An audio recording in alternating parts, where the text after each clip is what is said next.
अस्सलाम वालेकुम वरहमतुल्लाहि वबरकातुहू। तो आज हम अपने किचन में बनाने जा रहे हैं रमज़ान मुबारक 2023 की पहली रेसिपी आलू के कटलेट। तो हमने रमज़ान रेसिपी स्टार्ट कर दी है। आपको रमज़ान में बहुत ही यूनिक और मज़े की रेसिपीज़ हमारे चैनल पे मिलने वाली हैं। तो उन तमाम रेसिपीज़ को देखने के लिए आप अभी से हमारे चैनल को सब्सक्राइब कर लें, हमारे साथ जुड़ जाइए। और जिन बहन भाइयों ने हमारे चैनल को पहले से सब्सक्राइब किया हुआ है उनका दिल की गहराइयों से शुक्रिया। तो आज के जो कटलेट हैं उनकी ख़ास बात ये है कि ये बहुत ही लाइट वेट होंगे। इफ्तारी के लिए तो ये बहुत ही बेस्ट है। आप एक दफ़ा बनाएंगे तो बार बार इनको बनाएंगे, ये इतने टेस्टी बनते हैं। रेसिपी स्टार्ट करने से पहले मैं अपने देखने वालों को रमज़ान की मुबारकबाद देना चाहती हूँ। अल्लाह ताला ने ये नेमतों, रहमतों और बरकतों वाला महीना हमारी ज़िंदगी में दोबारा से भेजा है। अल्लाह ताला हम सबको रोज़े रखने की तौफ़ीक अता करे। तो आज की रेसिपी हम स्टार्ट करते हैं। तो यहाँ पर मैंने एक खुला बाउल लिया है। उस बाउल के अंदर हम डालेंगे ये आधा किलो उबले हुए आलू, जिनको मैंने मैश कर लिया है। आलू को आपने बहुत ज़्यादा पेस्ट नहीं बना लेना है, बल्कि उसके अंदर आलू के चंक्स जो हैं वो रहने देने हैं, जो कि टिक्कियों के अंदर अच्छे लगेंगे खाने के दौरान। तो यहाँ पे हमने आलू को एक बाउल के अंदर ऐड कर लिया है। आलू स्टिकी नहीं होने चाहिए। इसके अंदर हम डाल देंगे 250 ग्राम यानी कि 1 पाव उबला हुआ और श्रेड किया हुआ चिकन।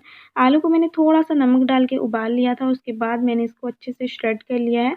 अब हम इसके अंदर डालेंगे 3 अहम चीज़ें, जो कि इन कटलेट की जान है और बहुत ही इम्पॉर्टेंट है। इसके अंदर चला जाएगा 2 खाने के चम्मच फाइन चॉप किया हुआ हरा धनिया, 2 हरी मिर्चें हमने बारीक चॉप कर ली है और 4 खाने के चम्मच हम इसके अंदर रफली चॉप किया हुआ पुदीना ऐड करेंगे। तो यहाँ पे हम तीनों चीज़ें इसके अंदर ऐड कर देंगे और पुदीना जो है वो इसके अंदर मस्ट जाएगा। पुदीना आपने स्किप नहीं करना है, यही इस कटलेट की ख़ास जो है वो चीज़ है। पुदीना ही है जो इसके फ्लेवर को ख़ास बनाएगा और इसे लाइट वेट बनाएगा। तो अब हम इसके अंदर मसाले डालेंगे। तो मसाले जो हैं वो बहुत ज़्यादा इसके अंदर नहीं जाएंगे। तो ये एक बहुत ही अच्छी बात है, क्योंकि इफ्तारी में हमें बहुत ज़्यादा मसाले वाली चीज़ें नहीं खानी चाहिए और वो सेहत के लिए नुकसानदा भी होती है। तो इसके अंदर सिर्फ 2 ही चीज़ें जाएंगी। आधी चम्मच हम इसके अंदर काली मिर्च का पाउडर ऐड करेंगे और आधी चाय की चम्मच या अकॉर्डिंग टू टेस्ट हम इसके अंदर नमक डालेंगे। तो काली मिर्च को भी आप अकॉर्डिंग टू टेस्ट कम या ज़्यादा कर सकते हैं। अगर आपको ज़्यादा तीखे नहीं खाने हैं तो आप इसको थोड़ा-सा कम कर दें, अगर आप सिर्फ फ्लेवर लेके आना चाहते हैं। तो चाहें तो आधी चम्मच आप इसके अंदर डाल लें, तो अकॉर्डिंग टू टेस्ट। तो सारी चीज़ें ऐड करने के बाद हम हाथों की मदद से इसको अच्छे से मिक्स करेंगे फटाफट से। रेसिपी के लास्ट में मैं आप लोगों के साथ बहुत ही अच्छी बातें शेयर करने वाली हूँ रमज़ान के हवाले से, तो आपने वीडियो को लास्ट तक देखना है, छोड़ के नहीं जाना है। तो यहाँ पे हमने अच्छे से सारी चीज़ों को मिक्स कर लिया है। तो इसके अब हम फटाफट से कटलेट बनाएंगे। तो कटलेट को आप अपनी मर्ज़ी की शेप दे सकते हैं और अपनी मर्ज़ी के साइज़ में बना सकते हैं, जितने आपको पसंद हो। तो हम दरमियाने साइज़ की इसकी कटलेट बनाएंगे। बिल्कुल एक टिक्की जो आलू वाली हमें बाज़ार से मिलती हैं उसके साइज़ के हम कटलेट बनाएंगे।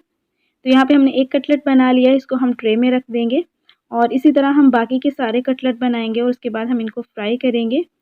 कटलेट बनाना तो बहुत ही ईज़ी है, बहुत ही ईज़ी तरीके से कटलेट फटाफट से बन जाते हैं। असल बात होती है इसकी बाइंडिंग कैसे करें, इसको फ्राई कैसे करें। तो यहाँ पे हमने कटलेट बना लिए हैं, तो बाइंडिंग के लिए मैं आपको बता देती हूँ। सबसे पहले हम एक अंडा लेंगे, उसके अंदर थोड़ा-सा हम नमक ऐड करेंगे। आप चाहें तो थोड़ी-सी मिर्च भी ऐड कर सकते हैं।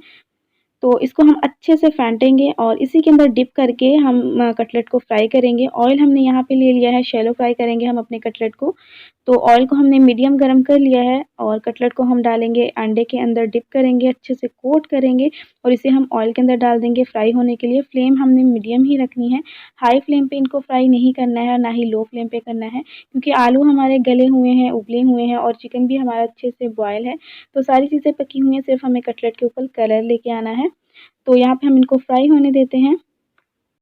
कटलेट एक साइड से फ्राई हो गए हैं, बहुत ही खूबसूरत गोल्डन सा कलर आ चुका है।